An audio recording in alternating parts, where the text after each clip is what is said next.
Hey everybody, Carl here from Abt. In this video, I'm going to show you how to replace the air purification filter on your SubZero refrigerator. We've got the DEC3650 model here with us today. It's going to be a similar process for most of the newer units.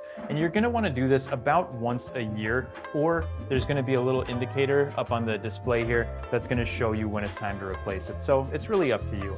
But the first thing you're going to want to do is move this top shelf up out of the way if you have it lower and it's too low to actually open this door. So we moved it up a couple of notches here. And then all you're gonna do is lift from the bottom of this little door here, and it's gonna get to a point where it kind of stops, and you just push up a little further, and it's gonna lock into place, and that's gonna make it a lot easier to replace everything. Now you're just gonna follow the instructions on the little pocket here that says pull to eject, and you just pull that forward. That's gonna pop the filter up and out, and then you're just gonna lift and pull it out of the refrigerator. Now, when you replace it, it's gonna look just like this, and you're gonna have these two little contacts on the bottom along with this little peg, and that's just gonna go back in. Just kind of move it around till it falls into place, and you don't need to push down on it. But from here, once it's in there, you're just gonna push up on this.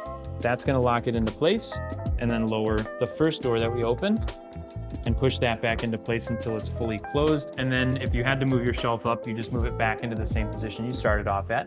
But that's all there is to it. Thanks, as always, for watching, and we'll see you in the next one.